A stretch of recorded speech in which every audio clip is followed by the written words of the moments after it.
Hey, what's going on guys, it's FPL Yusuf here and welcome back to another video on my YouTube channel. Today I'm going to be going over my Game Week 5 bust team. We're going to take a little recap at how we got on in Game Week 4. I'm going to talk about what kind of transfers and what moves I'm looking to make this week, and also what my team is going to be looking like for the upcoming Game Week 5. So I do hope you guys enjoyed this video. If you do, please don't forget to drop a thumbs up and subscribe down below. And as always, let's just jump straight into it.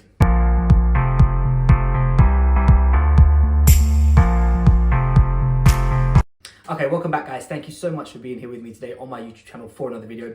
So let's just jump straight into this. And firstly, before I get into how my team's got on and what we're kind of looking for this coming game week, I just want to do a little recap for those of you who are maybe new here, maybe haven't seen this series before.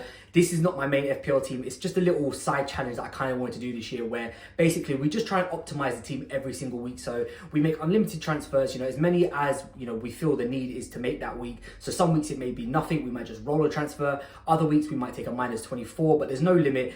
This is not my main FPL team. It's just a little bit of fun on the side, just to see kind of where we could finish with trying to set out the most optimal team every single week. So there's a little bit of forward planning into it. There's certain players we'll bring in for, we know they've got 3-4 fixtures in a row that have got good runs, but majority of the time it's just kind of based on solely for that coming game week. So yeah, just a little disclaimer. So when you see the rank on this team and you kind of see the setup, that is why it's looking the way it is. Right, so let's take a little recap at how we got in Game Week 4. So we finished on 65 points. Obviously, we did take a -8 last week. That puts us about 6.6 million in the world, which I think for the amount of minuses we've taken, I don't think it's terrible. It could be a lot better, and hopefully, fingers crossed, this week will be that reason why. So let's just take a little recap at how we got on and kind of what the players got. So defensive-wise, it was sort of a mixed bag. Obviously, Matt Sells lost a clean sheet in goal. Nottingham Forest yet to keep one. Cucurella was actually benched, which I got to be honest with you, I was not expecting that. I don't think that will be a recurring thing for anyone who's contemplating moving Cucurella on now. I think that I think that one would have shown Chelsea, you need to play him at the left back, because when Hato inverted,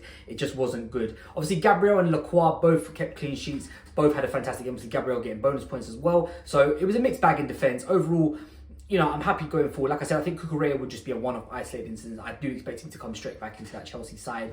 And then, yeah, the rest of the defence I'm happy with.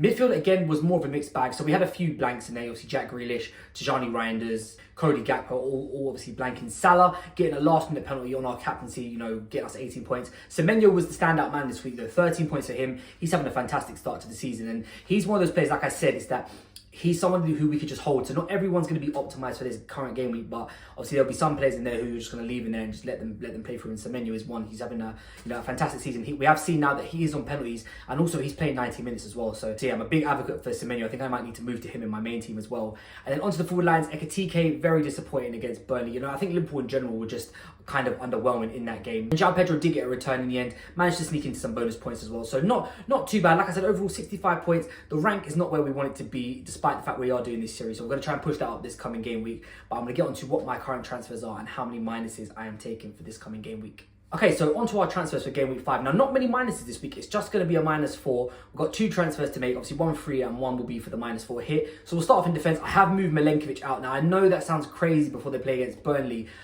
but two things bother me with this. One, I didn't like the way Nottingham Forest were defending on the weekend. Now, I know it was against Arsenal, and they are at the Emirates.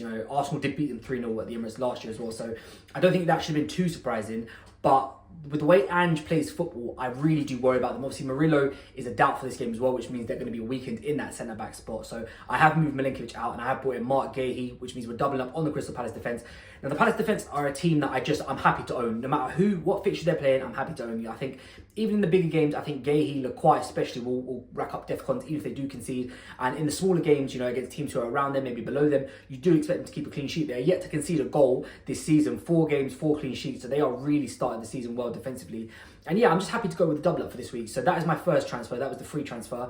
The second transfer, we have moved Tijani Reinders out. Now, he may well come back in. Obviously, with this team, I have got a wild card. I've got the bench boost. I've got triple captain, all that stuff to play. So we may well move him back in Game Week 6 when City play Burnley. But I've gone for Mohamed Kudus. A little bit of a difficult fixture this week. Brighton away is not the easiest fixture. I think that one could be a sort of 1-1, 2-2 type game. Hopefully Kudus can have an impact on that, but it's more for the run after this. He's got Leeds, I think they've got Wolves, they've got a nice little bunch of fixtures. So again, a little bit of forward planning with that one, but I'm happy to own him, and he's going to go straight into my team, as we see in the next section for what my Game Week 5 team is set up like. Right, so this is what my Game Week 5 team is currently looking like at the moment. So we've got Matt Sells in goal. He's, again, going to stay there. He'll probably be in for this week and next week, and we'll probably look to change him after that. So Burnley surprised me against Liverpool. They were very, very, very good defensively. And I think against Nottingham Forest, I think they'll be a little bit more expansive as well, which means there could be chances. I've actually been quite impressed with all the promoted teams this year. I think all of them who have come up have looked like they've got a bit about them. So I don't think this is actually going to be a walk in the park for Nottingham Forest.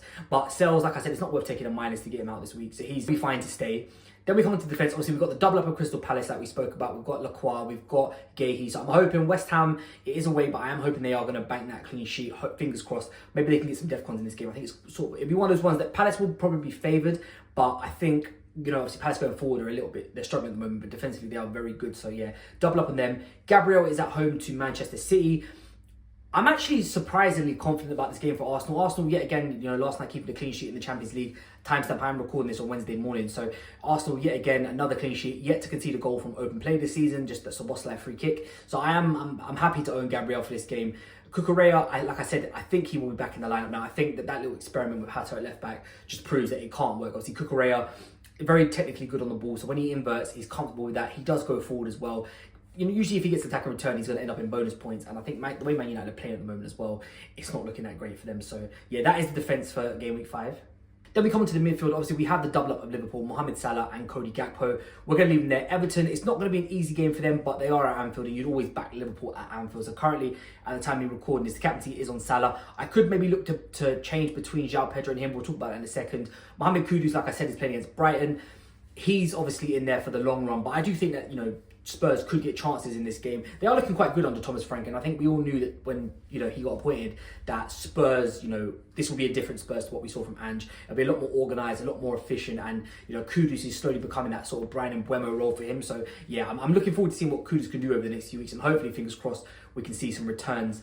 And the last man up in the midfield is obviously Antoine Semenyo, the man in form. Newcastle is not an easy game, but the fact that Bournemouth are at home, I think I would probably back Semenyo in this one more so than I would the Newcastle defence. So that is the midfield. Onto the forward line, the same forward line as last week. João Pedro, Ekitike. I'm hoping, fingers crossed, Ekitike is going to do something this week because at the time we record this, Liverpool haven't played their midweek game yet, so I think that's tonight, I believe, that we're going to see them. And obviously last week, Slot did say Isak will probably get some minutes and play a part in this game. Now, I do expect Isak by game week 7, I would say, to have that starting spot locked down. So I think this might be one of Ekitike's last starts for Liverpool. So hopefully, fingers crossed, we can see, you know, him back on the score sheet. It's been, you know, sort of 2 weeks, I think, now where he's blanked. And obviously, João Pedro, partner up front, Man United not looking good at all. Obviously, Old Trafford, despite what Man United are like, Old Trafford is always a difficult place to go. And I do think that, you know, it won't be a walk in the park for Chelsea. I think they'll have to work for it. Like I said, the consideration to captain between João Pedro and Salah, it's a close one, but I think right now my opinion is more favouring Salah, just because even though he's not playing well, he just continues to somehow scrape along with points. And obviously, if Liverpool get a penalty, he's on that. So yeah, Salah for me will be my captaincy right now. I'd say it's probably a 70-30% split. I don't really see my mind change. I think this kind of will be what my final team is going to be going into the weekend. Okay, thank you guys so much for watching this video. If you have enjoyed it, please don't forget to drop a thumbs up and subscribe down below. I will be back tomorrow with a final team selection video. We'll go over a lot in that video, so it may well be a longer one, so stay tuned for that. We'll cover goal scoring odds, clean sheet odds, some key questions. I'm gonna rank my watch list for players to bring in, because I know a lot of people probably will be waiting to hold their transfer as long as they can this week, so I'll be ranking that. I'll show you what my team selection looks like, what transfers I'm looking to make. So it'll be quite an in-depth video tomorrow, so stay tuned for that one. But as always, thank you all so much for watching this video. If you have enjoyed it, please don't forget to drop a thumbs up and subscribe down below, and I'll catch you guys next time.